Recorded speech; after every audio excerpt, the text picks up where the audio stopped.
तो आज हम लोग चैप्टर 4 यानी समकोणीय समानांतर षष्ठफलक करने वाले हैं। तो चलिए चैप्टर स्टार्ट करते हैं। हाँ, तो देखिए समकोणीय समानांतर समानांतर षष्ठफलक यानी क्या होता है, जिसका 6 फलक होता है, यानी 6। जैसे हो गया लूडो गोटी में कितना फलक होता है, 6 होता है ना। उसी तरह ईंट हो गया, उसमें भी 6 फलक होता है। यानी वर्ग से हम घन बनाएंगे और आयत से घनाव बनाएंगे, यानी षष्ठफलक बनाएंगे। तो समझते हैं। देखिए समकोणीय समांतर षष्ठफलक में दो जो 3D जो चित्र होगा उसी पर आधारित इसका सलूशन किया जाएगा। ठीक है, देखिए पहले हम आयत बनाते हैं। ये रहा,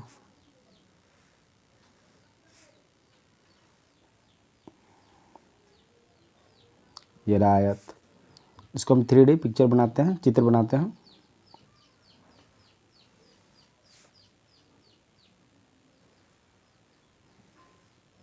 ठीक है, उसके बाद इनको मिला दिया जाए।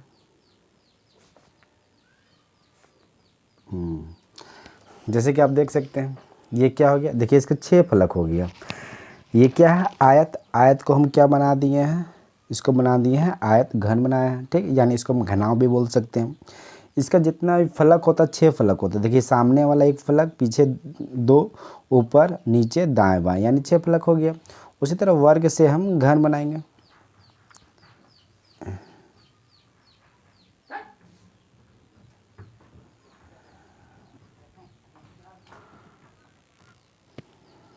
ये हो गया वर्ग। अब देखिए यहीं से हम इसको 3D पिक्चर हम इसको मतलब चित्र बना देते हैं, इस तरह किए।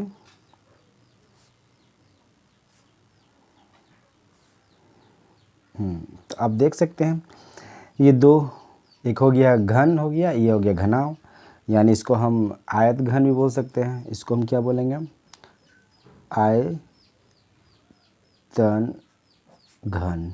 ठीक है, इसको हम बोलेंगे घन। ठीक है, तो इसमें हम क्या करेंगे, इसमें तलों की संख्या 6 होता है। ये दोनों में तलों की संख्या 6 होता है। देखिए सामने वाला और पीछे वाला 2 हो गया, दाएं बाएं 4 हो गया, ऊपर नीचे 6 हो गया। ठीक, उसी तरह इसमें जो घन है इसमें भी तलों की संख्या 6 होगा। ठीक है, तो यानी दोनों जो 3D जो चित्र देख रहे हैं, इसमें तलों की जो संख्या है, तलों की जो संख्या होगा क्या हो जाएगा, 6 हो जाएगा। ठीक है, और जो भुजाओं की जो संख्या 12 होगा। देखिए इस सामने वाला देखिए 1 2 3 4 हो गया, पीछे 4 हो गया, 4 4 क्या हो गया, 8 9 10 11 12। ठीक है, उसी तरह इसमें भी 12 होगा। समझे, यानी जो भुजाओं की जो संख्या होगा, भुजाओं की जो संख्या होने वाला है वो हो जाएगा 12। ठीक है, और जो शीर्ष बिंदु होगा, शीर्ष बिंदु यानी ये वाला 1 2 3 4 5 6 7 8, यानी दोनों में शीर्ष बिंदु जो होंगे 8 होंगे। 4 5 6 7 8, यानी हम ये इसको क्या लिखेंगे जो शीर्ष जो बिंदु होंगे, शीर्ष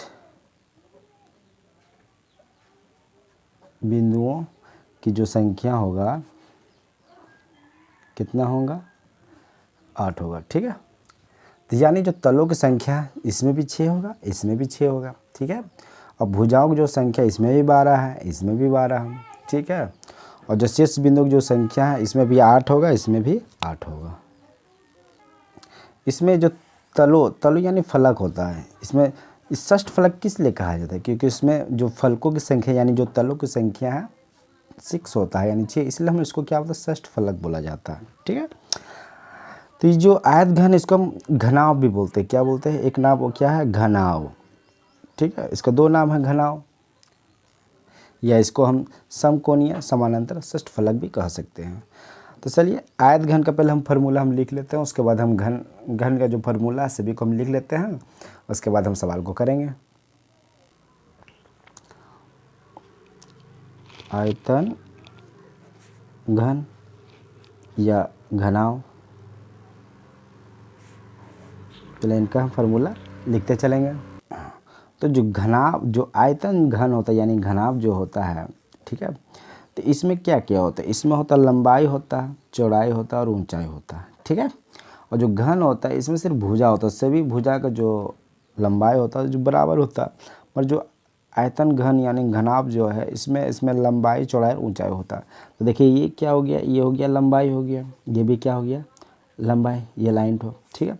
ये हो गया चौड़ाई, ये भी क्या हो गया चौड़ाई हो गया, ठीक है। यहाँ सब देख रहे डंटी, ये क्या हो गया ऊंचाई हो गया, क्या हो गया ऊंचाई हो गया, ये भी क्या हो गया ऊंचाई, ये भी ऊंचाई हो गया, ये भी ऊंचाई हो गया, ठीक है। मगर ये वाला जो डंटी देख रहे हैं, ये वाला जो भुजा देख रहे हैं, ये हो गया है लंबाई, ये भी क्या हो जाएगा लंबाई, ये हो जाएगा चौड़ाई, ये भी क्या हो जाएगा चौड़ाई, ठीक है। मगर जो घन है इसमें सभी जो भुजा है सब बराबर है, यानी जो इसका जो भुजा सभी बराबर हो जाएगा, यानी ये भी भुजा हो जाएगा, ये भी भुजा, सभी क्या है बराबर है, यानी टोटल इसमें जो भुजाएं सभी क्या हो जाएगा बराबर है, ठीक है। ठीक है, तो यानी जो भुजाओं की संख्या इसमें भी 12 है, इसमें भी 12 है, ठीक है। अब हम क्या करेंगे, आयतन घन जो है जो घनाभ है इसका जो जितना भी फार्मूला होता है सभी हम एक एक करके नोट करते हैं, ठीक है। उसके बाद ये जो सवाल है उसके बाद हम लोग सवाल करेंगे। सबसे पहले हम क्या करेंगे, देखिए ये हो गया समकोणीय समांतर षष्ठफलक, इसका जो है पूरा समग्र तल का क्षेत्रफल, देखिए जो सामने वाला जो है ये क्या फलक है यानी तल कह सकते हैं, तो यानी इसका 6 फलक है, समझे। तो ये जो 6 फलकों का क्या है सभी का जो क्षेत्रफल निकालेंगे उसी को हम क्या बोलते हैं समग्र तल का क्षेत्रफल। तो हम पहला फार्मूला हम लिखेंगे कि समकोणीय आयतन का समग्र तल का क्षेत्रफल, ठीक है। यानी जो जितना भी 6 फलक है उन्हीं का क्या करेंगे क्षेत्रफल निकाल देंगे। तो जो फार्मूला बनेगा क्या बनेगा 2 इंटू में 2 लॉसो को, देखिए इसमें क्या क्या होता है घनाभ में होता है, देखिए पहले होता है लंबाई होता है, ठीक है, उसके बाद चौड़ाई होता है और ऊंचाई होता है। यानी घनाभ जो आप देख रहे हैं घनाभ में यानी आयतन घन में ये 3 चीज़ होता है। यानी जो लंबाई होगा तो किसके साथ में गुना करेंगे लंबाई गुना चौड़ाई, पहले लंबाई गुना चौड़ाई के साथ हम गुना कर देते हैं, ठीक है। फिर जोड़ेंगे, उसके बाद क्या करेंगे, उसके बाद लंबाई और ऊंचाई का हम गुना कर देंगे, इसका साथ में कर देंगे, ठीक है। लंबाई गुना ऊंचाई, अब जो बच गया चौड़ाई और ऊंचाई फिर इसका साथ में हम क्या करेंगे गुना कर देंगे, ठीक है। चौड़ाई गुना ऊंचाई, क्योंकि सभी फलक का क्या क्षेत्रफल निकालता है, क्षेत्रफल में क्या होता है देखिए यहाँ पर ऊंचाई लंबाई के साथ में गुना करेंगे तो यहाँ देखिए गुना किए है ना लंबाई और ऊंचाई, उसी तरह चौड़ाई है फिर ऊंचाई है तो चौड़ाई और ऊंचाई दोनों के साथ में गुना किया। तो यहाँ पर 2 इसलिए लिखा है कि हर जगह 2 लंबाई है 2 चौड़ाई है, इसी के आधार पर यहाँ पे फार्मूला बनता है, ठीक है। यानी समकोणीय आयतन का समग्र तल का क्षेत्रफल यानी जो 6 फलक होता है घनाभ में सभी का ये फार्मूला होता है, ठीक है। तो ये जो इसका जो आंसर लिखेंगे इसमें लिखेंगे वर्ग इकाई में लिखेंगे, ठीक है। यानी मीटर रहा तो वर्ग मीटर या सेंटीमीटर में रहा तो वर्ग सेंटीमीटर में लिखेंगे, ठीक है।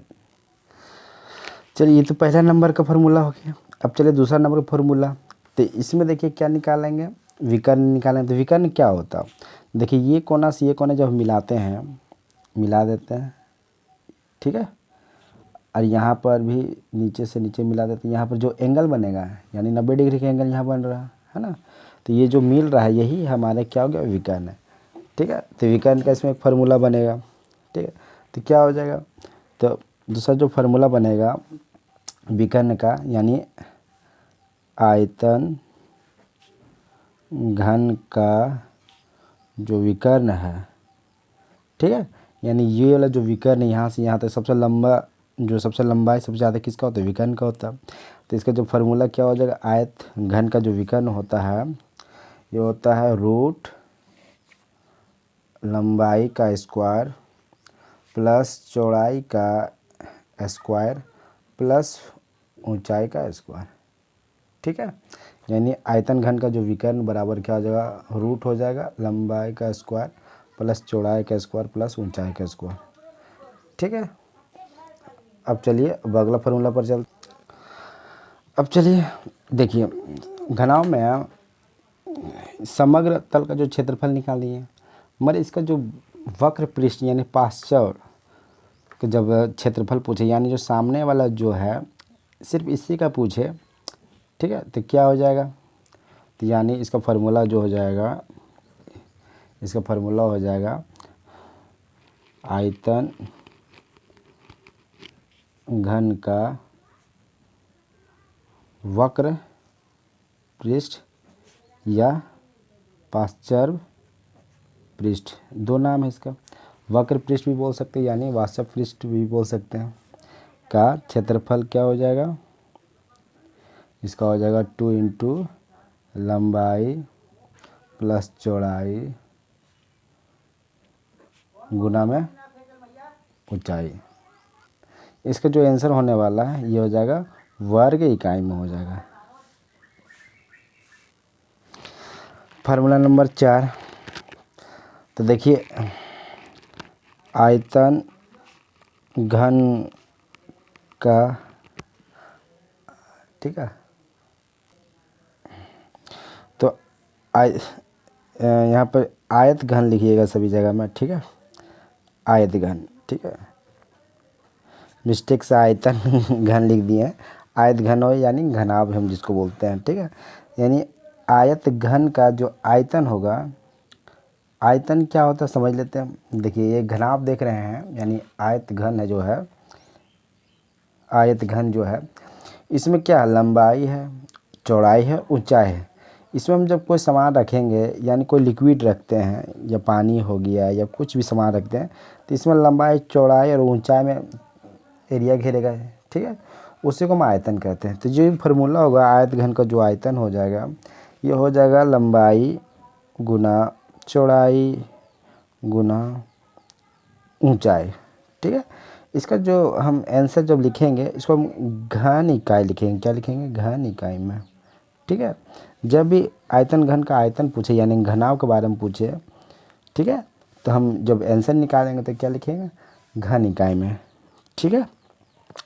अब चलिए अब घन के बारे में अब हम इसका फार्मूला जितना है उसको हम लिखते हैं। एक फार्मूला और छूट गया है, वो फार्मूला भी लिख देते हैं। देखिए 5 नंबर का फार्मूला, देखिए जो घनाभ है यानी आयत घन जो है इसी टाइप का घर भी होता है ना, तो घर के जो फार्मूला होता है उसको हम लिख देते हैं। लिखेंगे घर की चारों दीवालों का क्षेत्रफल, यह फार्मूला होगा। जो वक्र पृष्ठ जो है पार्श्व पृष्ठ का जो क्षेत्रफल है यह फार्मूला तो यहाँ पर होने वाला है, ठीक है। तो क्या हो जाएगा, यह हो जाएगा 2 ब्रैकेट में लंबाई प्लस चौड़ाई और गुना में ऊंचाई। इसका जो आंसर होने वाला है वर्ग इकाई में होगा, ठीक है।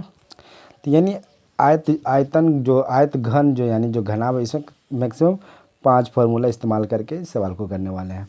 बस बच गया घन का भी हम फार्मूला फटाफट लिख देते हैं, उसके बाद हम लोग सवाल पर जाएंगे, ठीक है। तो सबसे पहला फार्मूला हम देंगे घन का समग्र तल का क्षेत्रफल, ठीक है। घन के समस्त तल या समग्र तल दोनों एक ही होता है, या फलक भी बोल सकते हैं, ठीक है। तल का जो क्षेत्रफल होगा, क्षेत्रफल क्या हो जाएगा, इसका हो जाएगा 6 गुना भुजा स्क्वायर, ठीक है, 6 गुना भुजा स्क्वायर। इसलिए हुआ क्योंकि जो घन होता है घन में सभी भुजा बराबर होता है, क्या होता है, सभी क्या होता है, बराबर होता है। मगर जो घनाभ जो होता है घनाभ में क्या होता है, लंबाई चौड़ाई ऊंचाई होता है। तो उसी के आधार पर लंबाई गुना चौड़ाई प्लस लंबाई गुना ऊंचाई प्लस चौड़ाई गुना ऊंचाई का फार्मूला होता है। ठीक है, हमारा जो घन होता है इसमें 6 गुना भुजा का स्क्वायर होता है। ठीक है, ये क्या है, स्क्वायर। ये रहा इसका जो आंसर होने वाला है उसको क्या लिखेंगे, वर्ग इकाई में लिखेंगे। यानी सेंटीमीटर रहा तो वर्ग सेंटीमीटर, मीटर रहा तो वर्ग मीटर हो जाएगा।